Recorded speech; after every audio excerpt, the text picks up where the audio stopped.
오늘 우리에게 주시는 하나님의 말씀 요한복음 20장 11절로 18절 말씀입니다. 마리아는 무덤 밖에 서서 울고 있더니 울면서 구부려 무덤 안을 들여다보니 흰옷 입은 두 천사가 예수의 시체 뉘었던 곳에 하나는 머리편에 하나는 발편에 앉았더라. 천사들이 이르되 여자여 어찌하여 우느냐 이르되 사람들이 내 주님을 옮겨다가 어디에 두었는지 내가 알지 못함이니이다. 이 말을 하고 뒤로 돌이켜 예수께서 서 계신 것을 보았으나 예수이신 줄을 알지 못하더라. 예수께서 이르시되 여자여 어찌하여 울며 누구를 찾느냐 하시니 마리아는 그가 동산지기인 줄 알고 이르되 주여 당신이 옮겼거든 어디 두었는지 내게 이르소서 그리하면 내가 가져가리이다. 예수께서 마리아야 하시거늘 마리아가 돌이켜 히브리 말로 라보니 하니 이는 선생님이라는 말이라. 예수께서 이르시되 나를 붙들지 말라. 내가 아직 아버지께로 올라가지 아니하였노라. 너는 내 형제들에게 가서 이르되 내가 내 아버지 곧 너희 아버지 내 하나님 곧 너희 하나님께로 올라간다 하라 하시니 막달라 마리아가 가서 제자들에게 내가 주를 보았다 하고 또 주께서 자기에게 이렇게 말씀하셨다 이러니라. 오늘 부활주일입니다. 부활의 주님을 찬양합니다. 그 부활의 능력이 오늘 우리에게도 나타나기를 간절히 소망합니다. 오늘 요한복음 20장은 예수님의 부활 사건을 기록하고 있습니다. 이 예수님의 부활을 여인들이 가서 본 그런 내용들을 기록하고 있는데 다른 복음서에서는 예수님의 무덤을 찾았던 여인들에 대해서 여러 가지 다른 예수의 어머니 마리아 이렇게 여러 여인들을 소개하고 있는데 살로메, 야고보의 어머니 이렇게 말하고 있는데 오늘 이 요한복음에는요 예수님의 무덤을 찾았던 여인은 막달라 마리아 한 분만 얘기하고 있죠. 그래서 이 막달라 마리아를 중심으로 해서 이 요한복음은 예수의 부활 현장을 이제 기록하고 있습니다. 어쨌든 여자들이 예수님이 돌아가신 지 사흘쯤 되었을 때 주일 아침에 안식일이 지났으니까 이제 다닐 수가 있죠. 그래서 주일 아침에 예수님의 몸에 향유를 바르기 위해서 향품을 이제 준비해가지고 무덤을 찾아갔습니다. 그런데 예수님의 무덤에 도착해 보니까 무덤에 문이 열려 있고 그 문이라는 것은 이제 그 큰 바위로 그 무덤 굴 입구를 막아서 임봉했던 거죠. 그게 열려져 있고 예수님의 시체가 없어졌습니다. 요한복음에서는 이제 자세하게 기록을 하고 있는데 무덤의 문이 열려져 있어요. 그러니까 마리아가 보고 깜짝 놀랐어요. 그리고 안을 들여다봤더니 예수님의 시체가 없어진 거예요. 그러니까 놀랐어요. 놀래고 그 행간에 그 다른 내용들 기록은 없지만 그때 바로 요한의 기록에는 일단 마리아가 집으로 갔단 말이에요. 다시 후닥 무덤이 열렸다? 어째 시체가 없어. 큰일 났네 하고 후닥닥 내려가가지고 누구를 찾아갔냐면 베드로와 요한을 찾아갔습니다. 그래가지고 막달라 마리아가 베드로와 요한에게 달려가서는 예수님의 시체가 없어졌다고 그러고 알린 거예요. 예수님의 시체가 없어졌어요. 이게 큰일이에요 작은 일이에요?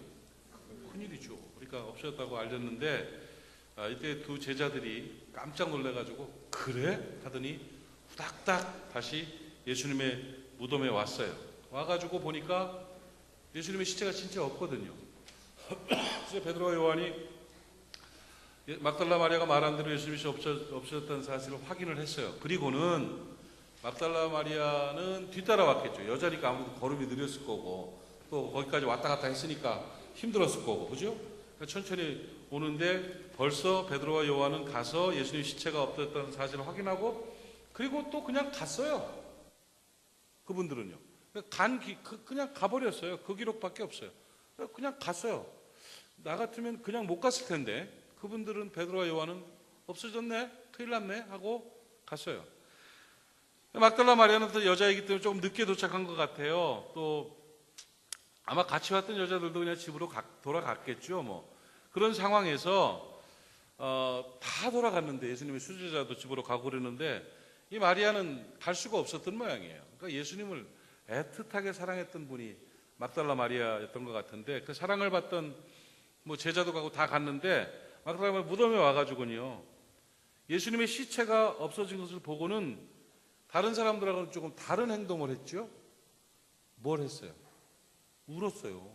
울었다고. 그러니까 베드로도 그냥 왔다 가고, 그 요한도 왔다 가고, 여인들도 다 갔는데, 그러는데 무덤에 갔다가 없어진 걸 보고 가서 알리고는 다시 돌아온 막달라 마리아는 앉아서 울기 시작했습니다. 울면서, 그냥 울면서 막 서럽게 울었죠. 막 별 생각이 다 들었을 거예요. 울면서 무덤 속을 들여다보니까 흰 옷 입은 두 천사가 앉아 있는 거예요. 있는데 한 사람은 그 시체가 놓여있던 머리편에, 한 천사는 발편에 앉아 있었어요. 그런데 그 천사가 말을 하네요. 그러면서 하는 말이, 여자여 어찌하여 우느냐, 이렇게 물어봤어요. 요한복음 20장 15절을 보면 부활하신 예수님께서 여자여 어찌하여 울며 누구를 찾느냐, 이렇게 말씀하신 내용이 나오는데, 울었다는 거야. 그렇게 울었다는 거야. 울며 누구를 찾느냐. 그때까지는 천사도 어찌하여 우느냐 물어보고 예수님도 어찌하여 우느냐 물어봤는데도 계속 울었어요. 왜냐하면 왜 우세요 하는 사람을 그 무덤지기, 동산직인 줄을 그 여자는 알고 있어요. 그러면서 존칭을 써가면서 당신이 옮겼거든 알려주세요. 그러면 내가 예수님의 시체를 가져갈 거예요 하는데 막 우는데, 그 울음이요, 그냥 슬퍼요, 괴로워요, 막 이런 정도가 아니라, 이 원어를 보면은 클라이우사라는 단어를 이 클라이우사라는 단어는 어떤 정도의 울음이냐면 대성통곡이에요. 대성통곡. 여자들 그거 막 우는 거 있죠. 한번 연습해 볼까요? 막 그렇게 우는 하면서 아이고 하면서 막 그냥 땅을 치면서 막 큰 소리로 막 이게 클라이우사거든요. 그렇게 성경 그렇게 기록하고 있어요. 그러니까 그 여자가요, 정신없이 우는 거예요. 정신없이 울면서 어떤 남자가 왜 우냐고 물어보니까 놔요 그러면서 그냥, 저기 혹시 당신이 가져갔으면요 그 시체 놔줘요, 내가 가져가게요, 막 그러면서 막 우는 이제 그런 거였죠. 오랜만에 막달라 마리아가 그렇게 울었대요. 사실 막달라 마리아 여러분 아시죠? 막달라 마리아를 성경에서 기록하기를 뭐라고 기록하냐면 7 귀신 들렸던 여자예요. 귀신 들려가지고요, 7 귀신, 요즘 알죠? 이렇게 꽃 꽂고 다니고 막 그러는 거요. 요즘이야 뭐 그런 사람들 많지 않지만 막 그러면서 울기도 하고 웃기도 하고 뭐 소리지도 막 이러면서 추하게 살았던 사람인데, 그 막달라 마리아에게 들어갔던 7 귀신을 예수 그리스도께서 쫓아주셨어요. 그리고는 막달라 마리아가 새 사람이 됐어요. 그리고 온전한 사람이 되었단 말이죠. 아마 막달라 마리아가 예수님 안 만났으면 사람 구실 못하고 살다 죽었을 거예요. 어디 가서 부딪혀 죽었든지 물에 빠져 죽었든지 저주 가운데 그렇게 죽었을 그런 인생인데, 예수님을 만나가지고요 인생이 달라졌어요. 그래가지고 귀신을 쫓아내고 나니까 말끔한 여인이 돼가지고 주님 앞에 헌신하고 복음을 위해 살았던 그런 여인이었는데, 그러니 그 여인의 마음속에 예수님에 대한 감사와 예수님에 대한 사랑이 얼마나 깊었겠어요. 그런데 그 막 견딜 수 없는 고통이 밀려온 것이, 그 예수님께서 죄 없이 비참하게 십자가에 죽으셨거든요. 십자가에 비참하게 죽는 장면을 다 목격하고는, 그래도 내가 제자의 도리로서 그냥 있을 수 없다 싶어가지고 향품을 구해가지고 예수님의 몸에다가 향유를 바르려고 갔는데 시체까지 없어져 버렸다. 그러니까 막 처절한 아픔이에요. 그 마음이 얼마나 아팠겠어요. 그래가지고 과거의 아픔과 괴로움들이 막 다 되살아나겠죠. 예수님이 십자가에 매달렸을 때 그 고통과 그 아픔들 속에서 한없이 흘렀던 그 눈물이, 메마른 줄 알았던 그 눈물이 또 나오기 시작하는 거예요. 그냥 시체를 보면서 서럽고 괴롭고 아파서 막 울었어요. 근데 그때 이제 천사가 어찌하여 우느냐 하고 물었죠. 여러분, 이 울음이 말이에요, 그 인생의 본연의 모습들이에요. 여러분, 인생을 살아가다 보면 이 눈물 나는 일들이 너무나 많아요. 겉으로는 웃고 있어도 속에는 찢어지는 아픔과 괴로움과 통증으로 힘들어하는 사람들이 얼마나 많은지 몰라요. 주변의 사람들이 어찌하여 우느냐고 물어보기도 하고요. 위로를 하지만 그것이 위로가 되지 않습니다. 또 천사가 나타나가지고 어찌하여 우느냐 하고 물었습니다. 그런데 그럼에도 불구하고 그는 그 울음을 그칠 수가 없었어요. 오히려 헛다리 짚었다고 그러죠. 시체나 갖다 주시오 하면서 막 울고 이랬던 그런 인생인데, 놀라운 이 막달라 마리아의 삶에 변화가 나타났습니다.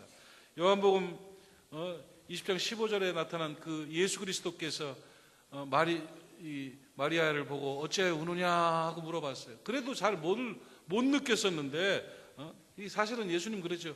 마리아야 왜 우냐 이렇게 물은 것은 막 울고 있는 마리아에게 너 나 죽었다고 우는 거 아니냐, 내 시체 없어졌다고 우는 거 아니냐, 나 여기 살아있다 말이야, 나 다시 살았다, 시체가 없어지기는 내가 살아났다, 뭐 이런 의미로 왜 우느냐고 말했는데, 그래도 못 알아듣고 계속적으로 울었을 그때 요한복음 20장 16절에서 예수께서 마리아야 하시거늘 불렀어요. 마리아가 돌이켜 보니까 동산지기가 아니었어요. 아까 그 아저씨가. 깜짝 놀란 거예요. 보니까 마리아야 부르는데 음성이 익숙해. 어서 예수님 음성 같은데, 다시 딱 봤어요. 봤더니 바로 그분이 예수님이셨어요. 드디어 마리아가 예수님, 부활하신 예수님을 본 거예요. 그리고 라비어 라보니어 하고 선생님 하고 부른 거죠. 울음이 뚝 그쳤어요. 그 고통스러운 비통의 울음이 뚝 그치는 순간이에요. 너무 기쁘고 반가워서 막 주님한테 달려드는 그런 장면이 오늘 마리아가 예수님을 만난 그 장면이었습니다. 오늘 여기서 교훈을 얻을 수 있어요. 슬픔에 젖어서 비통하게 울고 있던 마리아가 부활의 주님을 만나고 난 다음에 기쁨과 행복으로 그 인생이 변하게 되었다는 거예요. 여러분, 주님이 부활하심으로 우리에게는 어떤 능력이 나타나는 줄 아세요? 부활하신 주님을 만나게 되면 어떤 축복이 임하는 줄 아세요? 주님께서 부활하심으로 우리 인생이 기쁨의 인생으로 변하게 됨을 깨닫기를 바랍니다. 여러분의 눈물이 그쳐질 줄로 믿습니다. 부활을 믿고 부활의 주님을 만나면 저주와 슬픔이 변해서 기쁨과 축복의 인생이 되는 것입니다.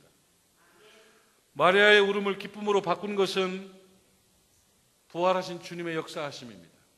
여러분, 부활의 주님을 만나기만 하면 인생의 가치가 달라지게 돼요.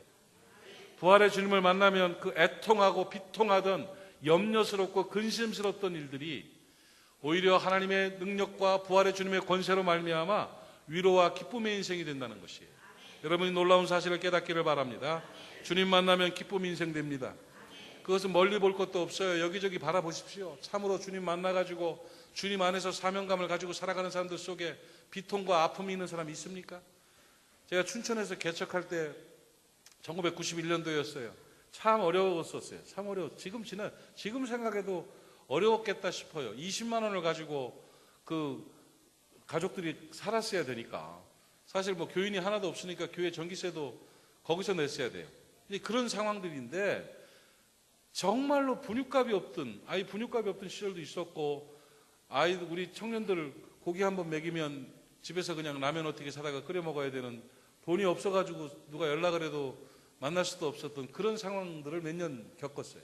몇 년 겪는데, 그때 우리 남동생이 전화를 해가지고는 막 울면서 형 어떡하 그렇게 살고 계시오 하면서 막 우는 그런 것도 지금도 기억이 나요.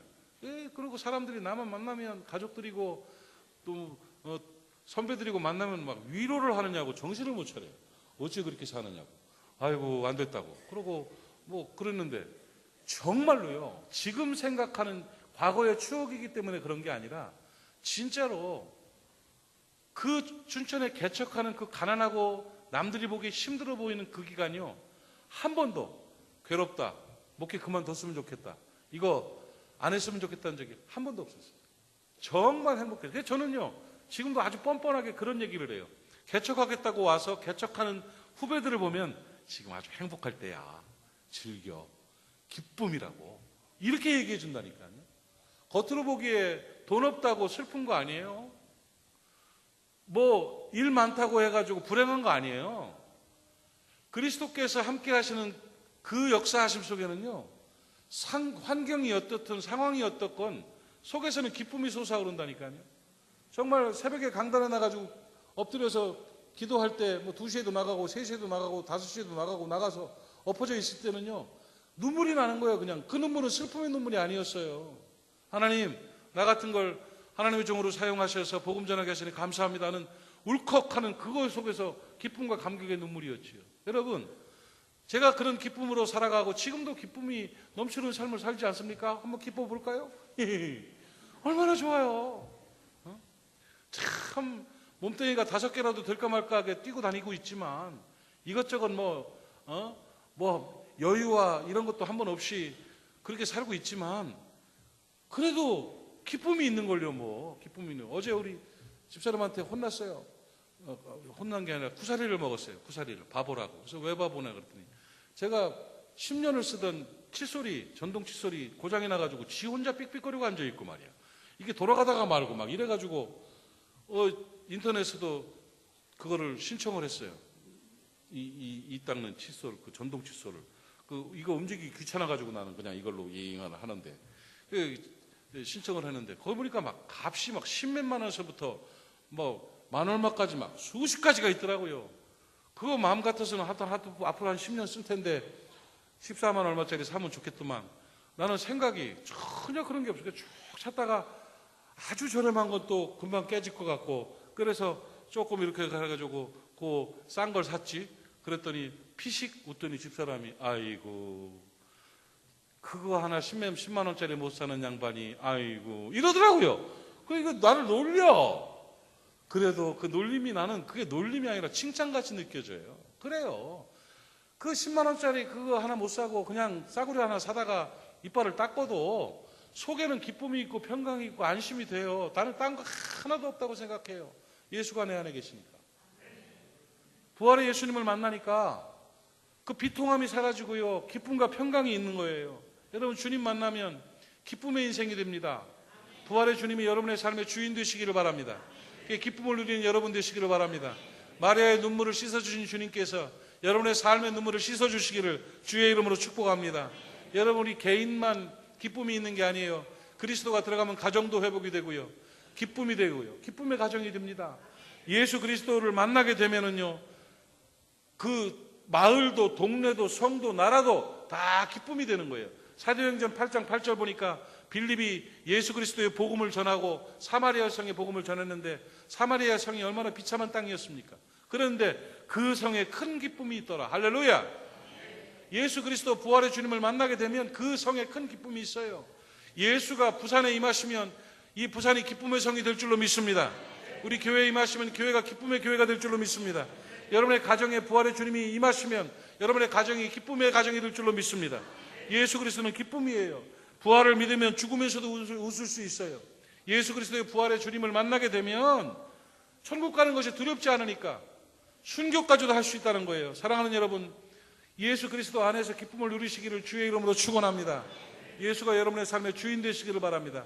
스데반 집사님이 얼굴이 천사의 얼굴 같았다고 그랬어요. 공회에서 많은 사람들이 서슬퍼렇게 죽이려고 하는 그런 판에도 사도행전 6장 15절 말씀 보니까 공회에 서 계신 항상 기뻐할게요. 거기 나오네. 사도행전 6장 15절 한번 봅시다. 거기에 시작. 공회 중에 앉은 사람들이 다 스데반을 주목하여 보니 그 얼굴이 뭐와 같더라? 천사의 얼굴 같더라.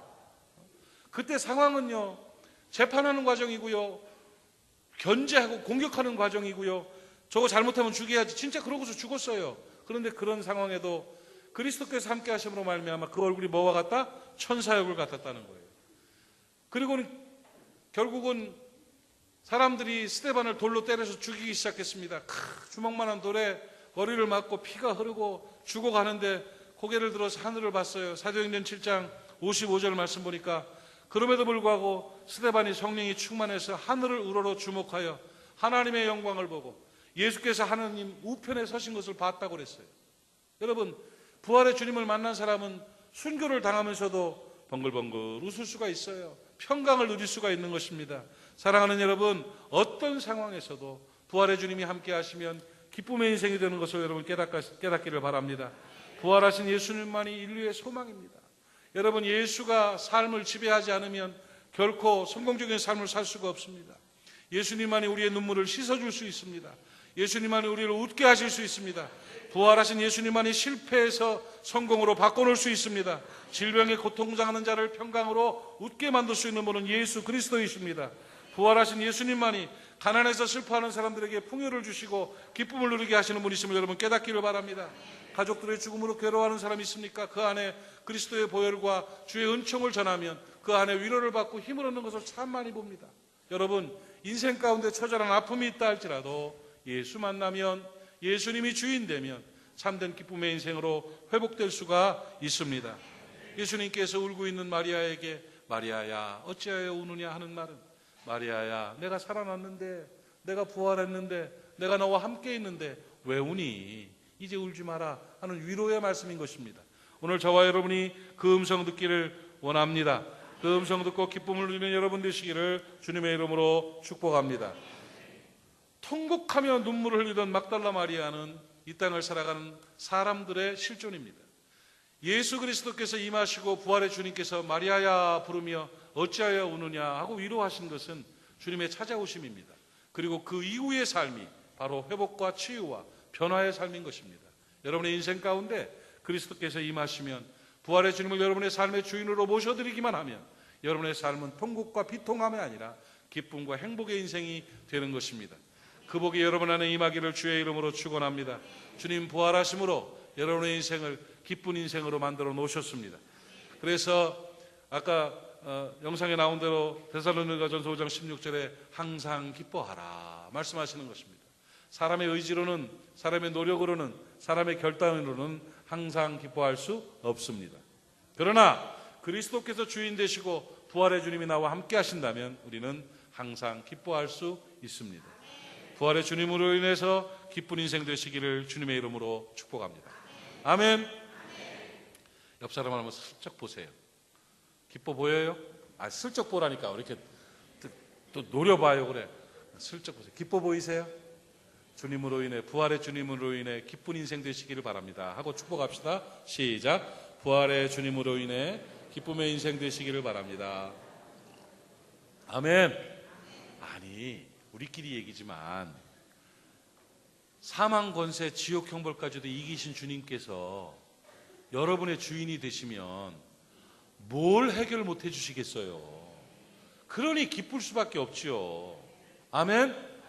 주님이 우리 편 되면 안 될 일이 뭐가 있고요. 어느 대적이 어떻게 공격해도 주님께서 다 물리치고 이겨주십니다. 여러분, 가난과 고통과 질병도 오히려 합력하여 선을 이루는 역사로 우리에게 복으로 주십니다. 여러분, 담대하게 믿으십시오. 최종적으로는 천국을 우리에게 주시는데 우리가 뭐 때문에 그렇게 비통한 삶을 삽니까? 여러분, 부활의 주님으로 인해 기뻐하는 여러분 되시기를 바랍니다. 그래서 주님 부활하심으로 어떤 일이 벌어졌느냐? 주님께서 부활하심으로 우리의 인생이 기쁨의 인생으로 변하게 된다. 기억하십시오. 주님 부활하셔서 어떻게 됐어요? 우리의 인생이 기쁨의 인생으로 변하게 돼요. 평안하시기를 바랍니다. 주의 평강이 함께 하시기를 바랍니다. 또 한 가지, 주님 부활하심으로 우리에게 나타나는 축복과 우리에게 나타나는 권세들 뭐가 있느냐면, 주님께서 부활하심으로 주님은 우리에게 기가 막힌 걸 보여주셨어요. 뭘 보여주셨냐면 천국이 있고 지옥이 있다는 걸 증명하셨어요. 따라합시다. 주님 부활하심으로 천국과 지옥이 있음을 증명하셨다. 여러분, 신앙생활을 잘하는 사람하고요, 신앙생활을 나이롱으로 하는 사람들 있잖아요. 집사하고 잡사가 있잖아요. 아시죠? 교회는 똑같이 다니는데 신앙생활을 잘하는 신실한 사람하고 그렇지 못한 사람하고의 차이점이 뭔지 아세요? 진심으로 천국과 지옥을 믿는 사람하고 그거를 머리통 속에서 아는 사람하고의 차이예요. 사역도요, 생명 걸고 사역하는 사람하고 그냥 나이롱으로 하는 사람들이 있어요. 차이가 뭔지 아세요? 천국과 지옥이 확증되어지면 안 뛸 수 없어요. 천국과 지옥을 알고만 있으면, 그냥 별 관심 없이 알고만 있으면, 그러면 그렇게 몰입할 수 없어요. 그러니까요, 바른 신앙생활을 할 수 있는 최고의 방법은 천국이 확증되어지는 거예요. 지옥이 인식되어지는 거예요. 내 삶에 의해서 내가 어떤 모습으로 하나님 앞에 가서 어떻게 되는가에 대한 분명한 걸 알기 때문에 천국과 지옥을 확증하는 사람, 그런 사람은 바른 신앙생활을 하게 돼 있어요. 우리 모리아교회 성도들은요, 천국을 볼 수 있기를 바랍니다. 지옥도 알 수 있기를 바랍니다. 그리고 마음에 천국과 지옥을 분명하게 깨닫고 확증하고 바른 신앙인으로 설 수 있기를 주님의 이름으로 축복합니다. 예수 그리스도께서 부활하심으로 천국이 있다는 걸 보여주셨고 지옥이 있다는 걸 보여주셨어요. 그 내용이 뭐냐면 요한복음 20장 7절 말씀을 보면 우리가 좀 의아한 내용이 여기에 나옵니다. 자, 또 머리를 쌌던 수고는 세마포와 함께 놓이지 않고 딴 곳에 쌌던 대로 놓였더라. 내가 이걸 잘못 쓴 것 같아요. 다시 찾아볼게요. 그 앞에 요한복음 20장 17절이에요. 17절. 네, 17절. 17절을 보시면 봐봐요. 같이 읽어요. 이게 어떤 내용이냐면 마리아가 막 울고 있을 때 예수님이 마리아야 어찌하여 우느냐, 마리아야 그러니까 깜짝 라피오 그랬을 때예요. 그러니까 눈물이 뚝 그쳐지고 선생님 하면서 확 달려들려고 그랬겠죠.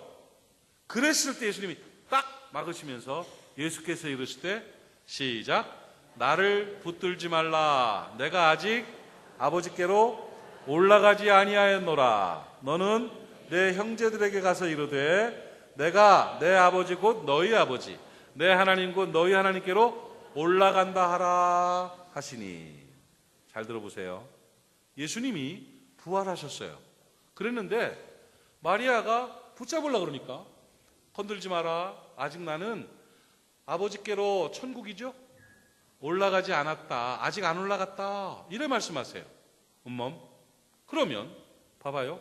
사람이 죽음이라는 게 영혼이 육체에서 떠나는 게 죽음이죠. 그렇잖아요. 예수님이 십자가에 못 박혀서 금요일 날 돌아가셨어요. 금요일 날 십자가에서 다 이루었다 하시고 운명하셨어요. 그 시체를 내려서 아리마대 요셉이 장례를 치렀어요. 그래서 그 시체 속에는 영혼이, 예수님의 영혼이 있어요, 없어요? 없지요. 시체를 떠났어요. 그 시신을 떠났어요. 금요일 날 예수님이 시체에서 떠났어요. 그리고 그 시체는 무덤에 장사됐어요. 그 영혼은 우리가 가만히 그냥 생각하면, 편히 생각하면 내가 오늘 나와 함께 낙원에 있으리라고 구원을 오른쪽 강도에게 약속하셨으니까 아마 천당 가셨겠지 생각을 할 수 있죠. 아니에요. 예수님이 말씀하셨어요. 나는 아직 아버지께로 올라가지 않았대요. 그러니까 천국을 안 갔어요. 그 예수님의 영혼이 3일 동안, 그때가 주일 아침인데, 금요일, 토요일, 주일인데 3일 동안 그 영혼이 어디 가셨어? 그 영혼이 어디 계셨던 거야? 무덤 옆에 앉아가지고 부활을 대기하고 계셨나요? 아니에요. 하나님 앞에 올라갔다 온 것도 아니에요. 어디 그 영혼은, 그럼 예수님 영혼은 구천을 떠돌아다니셨습니까? 어디 계셨어요? 어디 계셨어요? 그런 의문들을 갖고 있는데 사도 베드로께서는 이것에 대한 궁금증을 성령의 인도하심에 따라 확실하게 풀어줬어요.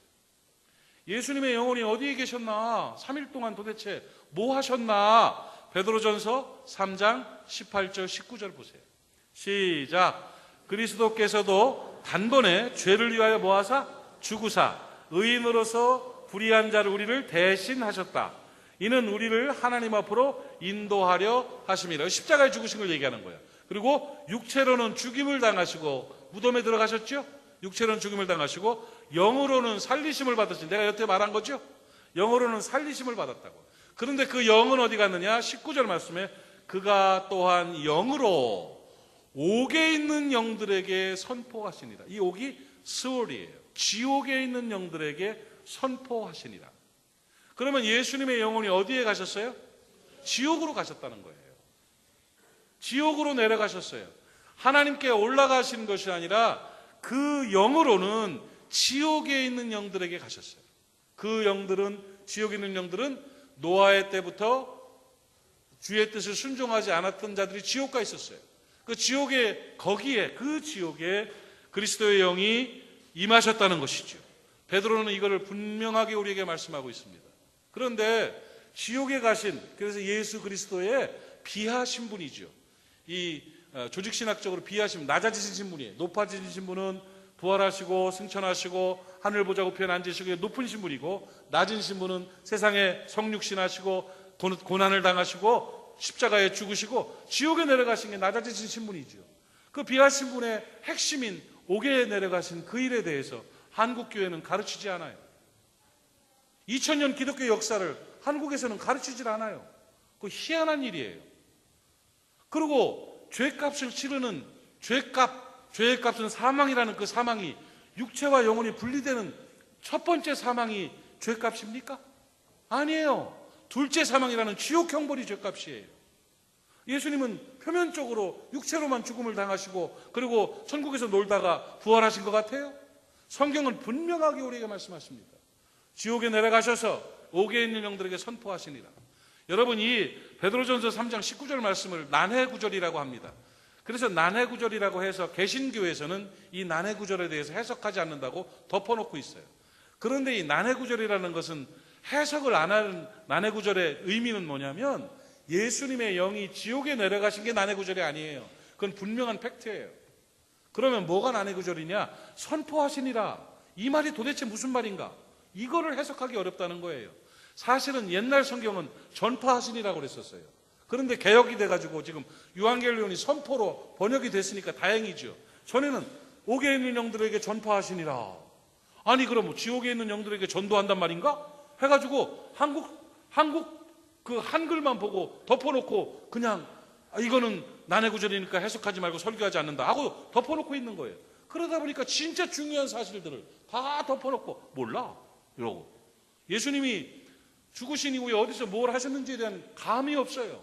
그러다 보니까 문제들이 있죠.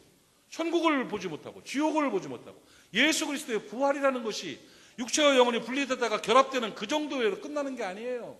그리스도의 부활은 둘째 사망인 지옥까지 내려가셨다가 지옥의 사망 권세를 깨치고 부활하신 거예요. 그 부활의 권세가 오늘 우리에게 임하심을 여러분 믿으시기를 바랍니다. 예수 그리스도께서는 부활하심으로 말미암아 하늘로 올라가는 아버지 앞에 가야 되는 천국이 있음을 보여주셨고, 또 옥에 있는 영들에게 내려가가지고 선포하셨어요. 내가 죄값을 치렀다. 여기 있는 누구야? 우리 그 전기주 집사님을 얘기할 수 있죠. 전기주는 지옥에 오지 않는다. 왜? 그도 죄를 졌는데 내가 왔지 않느냐 하고 선포하셨다고 저는 그렇게 믿어요. 깨달아지십니까 여러분? 그러니까 예수께서는 부활하심으로 말미암아 천국을 보이시고 지옥을 보여주신 것입니다. 둘째 사망의 죄값을 다 담당하시고 옥에 내려가셨다가 그걸 깨치고 부활하신 정말 심연의 깊은 능력의 부활이심을 여러분 믿으시기를 바랍니다. 아멘이십니까? 그 부활의 주님께서 오늘 우리에게 보여주시는 것이 바로 그거예요. 천국 있다, 지옥 있다, 부활 있다. 그것 좀 믿고 살아라. 부활신앙을 갖습니다 하는 건 주님 부활하셨습니다가 아니에요. 그건 당연한 거고, 내가 부활신앙을 갖는다는 것은 주님이 보여주셨던 것처럼 천국을 확증하고 지옥도 분명하게 보고 부활이 있음을 믿고 그리고 신앙생활하는 게 부활신앙이에요. 그런 부활신앙을 가진 사람이 거짓말 시킬 수 있겠어요? 욕심 부릴 수 있겠어요? 음란할 수 있겠어요? 11조 떼먹을 수 있겠어요? 주일 예배 빼먹을 수 있겠어요? 함부로 싸우고 부딪힐 수 있겠어요? 못하지요. 못하지요. 천국이 있는데, 지옥이 있는데, 부활이 있는데, 이게 확증되면, 바른 신앙을 가지면 어찌 함부로 신앙생활을 하겠어요? 교회를 모독할 수 있겠어요? 못하지요. 주의 종들을 핍박할 수 있겠어요? 못하지요. 형제를 미워할 수 있겠어요? 못하지요. 사기 못 치지요. 왜? 두려워서. 부활신앙은 그거예요. 예수께서는 부활하심으로 천국을 보여주셨고 지옥을 보여주셨고 부활을 보여주셨어요. 고린도전서 15장 12절부터 20절까지 한번 읽고 말씀을 마치도록 하겠습니다. 이 내용은 바울 사도께서 애절한 마음으로 우리 성도들에게 보여주시는 부활에 대한 권고이고 확증입니다. 한번 봅시다. 같이 읽읍시다. 시작. 그리스도께서 죽은 자 가운데서 다시 살아나셨다 전파되었거늘 너희 중에서 어떤 사람들은 어찌하여 죽은 자 가운데서 부활이 없다 하느냐? 만일 죽은 자의 부활이 없으면 그리스도도 다시 살아나지 못하셨으리라. 그리스도께서 만일 다시 살아나지 못하셨으면 우리가 전파하는 것도 헛것이요 또 너희 믿음도 헛것이며 또 우리가 하나님의 거짓 증인으로 발견되리니 우리가 하나님이 그리스도를 다시 살리셨다고 증언하였습니다. 만일 죽은 자가 다시 살아나는 일이 없으면 하나님이 그리스도를 다시 살리지 아니하셨으리라. 만일 죽은 자가 다시 살아나는 일이 없으면 그리스도도 다시 살아나실 일이 없었을 터이요 그리스도께서 다시 살아나신 일이 없으면 너희 믿음도 헛되고 너희가 여전히 죄 가운데 있을 것이요 또한 그리스도 안에서 잠자는 자들도 망하였으리니 만일 그리스도 안에서 우리가 바라는 것이 다만 이 세상의 삶뿐이면 모든 사람 가운데 우리가 더욱 불쌍한 자이리라. 그러나 이제 그리스도께서 죽은 자 가운데서 다시 살아나사 잠자는 자들의 첫 열매가 되셨도다. 할렐루야. 사람에게 부활이 있다는 겁니다. 내세가 있다는 겁니다. 예수님이 부활하심으로 말미암아 천당이 있다고 지옥이 있다고 사람에게도 부활이 있다고 다음 세상이 있다는 것을 천국과 지옥이 있다는 것을 분명하게 확증시켜주는 말씀이에요. 신앙생활 바르게 할 수 있는 방법은 이거 확증하고 사는 겁니다. 천국을 믿어야 하늘의 보화를 쌓을 수 있어요. 지옥을 믿어야 두려움 가운데 살 수 있어요. 부활을 믿어야 주 앞에 영광스럽게 살아갈 수가 있어요. 이게 부활신앙이고 오늘 부활하신 주님께서 이것을 우리에게 보여주셨음을 여러분 깨닫기를 바랍니다. 주님 부활하심으로 우리 인생을 기쁨의 인생으로 변화시키셨습니다. 주님 부활하심으로 우리를 바른 신앙인으로 회복시켜 주셨습니다. 오늘 그 은혜가 우리 가운데 임하기를 주님의 이름으로 축복합니다. 기도합시다.